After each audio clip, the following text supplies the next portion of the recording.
In this video we are going to take an overall look at the Deathwatch Killteams, how they compare to each others, and what kind of specialisms are useful for them. This video is the wrap-up of my 4-part series on the Deathwatch Killteams. If you have not already watched these, I recommend doing so prior to this video, as each one covers one of the 4 kill teams in much greater detail. The links are in the description below.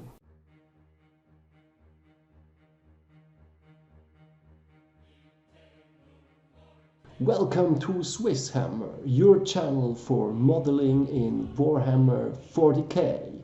Here you will find tools and guides as versatile as a Swiss army knife to help you build your army.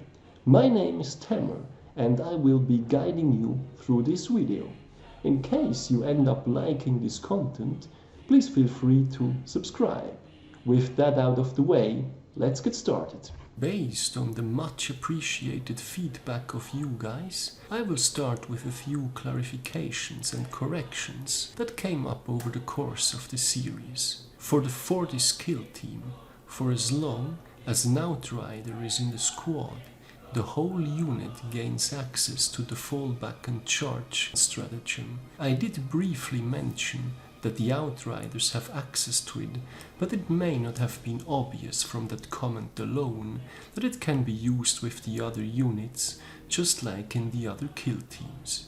Furthermore, even though using combat squads on Outriders is great because they gain OPSEC and maintain mobility, sometimes it may be better to leave the Fortis Killteam intact and have the intercessors shield the bikes.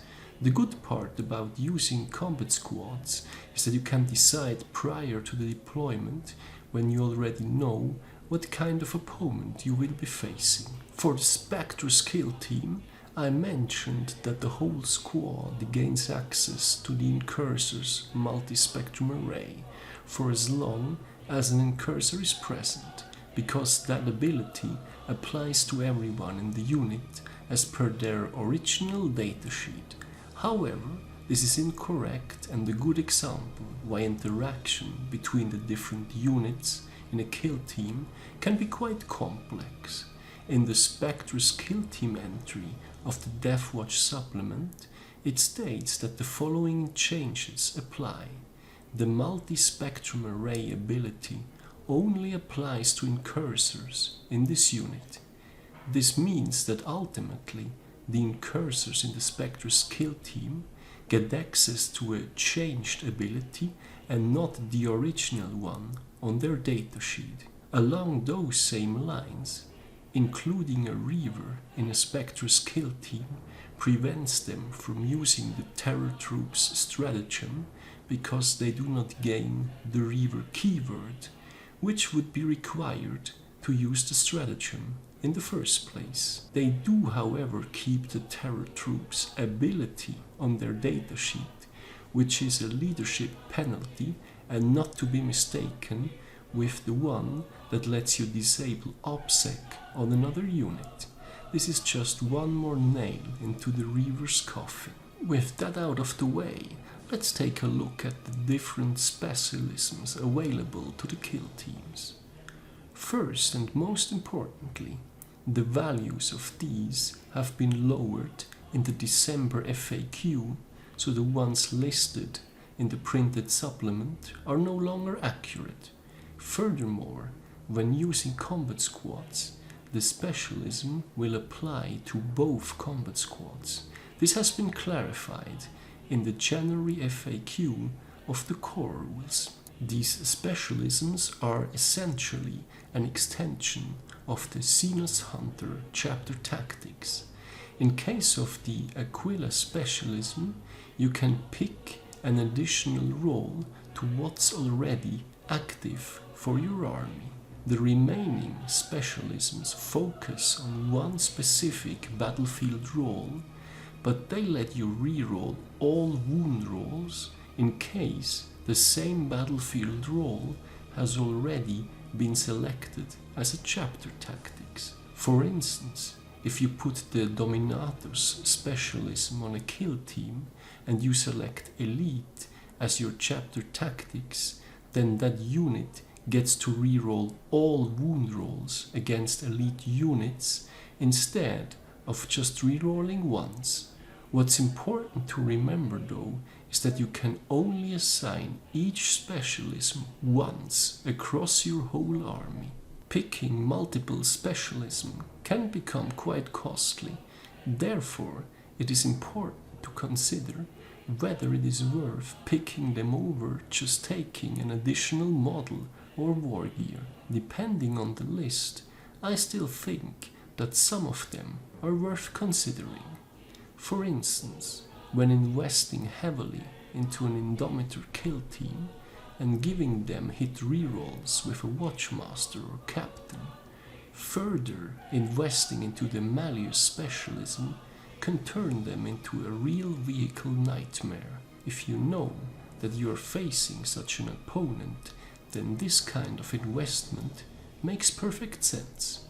I personally like the Aquila specialism because it is relatively cheap and it gives you flexibility.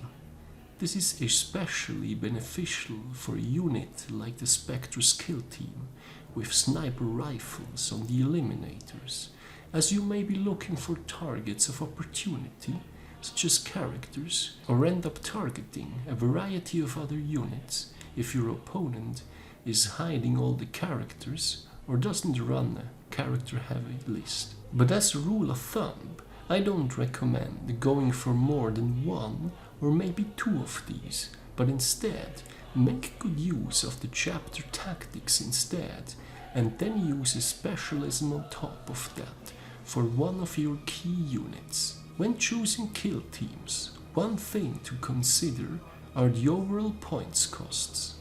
When the new supplement originally came out, both the Fortis and the Indomitor kill team enjoyed quite some hype because of their interaction with strong units such as Eradicators and Outriders. Because of that, it was quite easy to forget about all the other options. With the increased points from the January FAQ, this may have shifted in favor of these alternatives.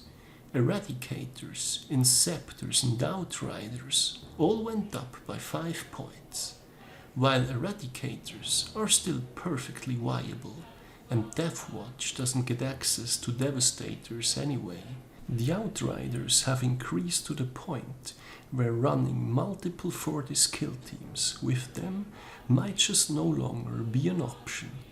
To further illustrate, I have calculated the overall average costs for running popular Primaris Killteam combinations.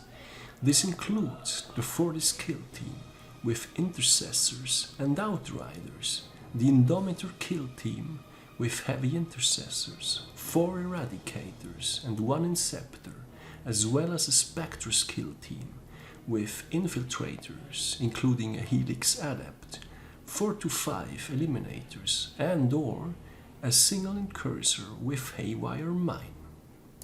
Both the Fortis and the Indomitor Killteams went up by roughly 7 to 8%.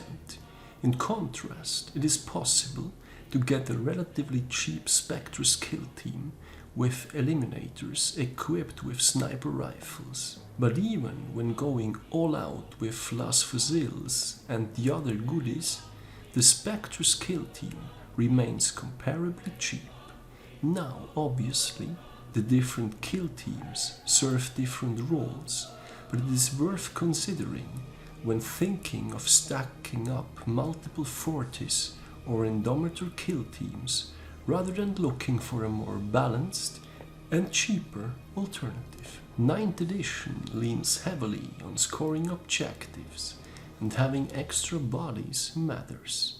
With the recent influx of Primaris units, it is easy to forget that the good old Proteus Killteam still exists with all its flexibility. Its units remain competitive, and depending on the loadout, It can either be kept cheap to provide additional bodies that serve as objective holders.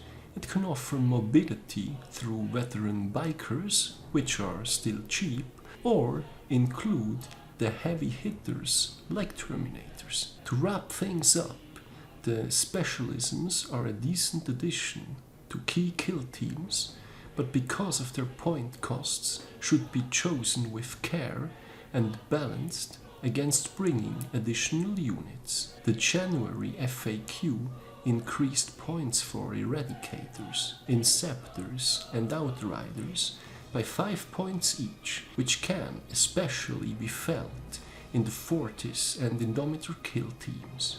In contrast, both the Spectrus and the Proteus Killteam remain as before and offer good alternatives. If anything, I think that the FAQ has balanced the kill teams further, and while they all remain perfectly playable, it now appears to be sensible to not lean too heavily into bringing multiple copies of a single one, as could be seen with the Fortis Killteam before. How have you guys been adjusting to the points changes? Are you still running Outriders, or have you come up with cheaper alternatives by now? Let me know in the comments. So that's it for the Deathwatch Killteams. Thank you very much for watching, guys. I hope you have been enjoying this video. Give me a thumbs up if you did, and don't forget to subscribe if you haven't done so already.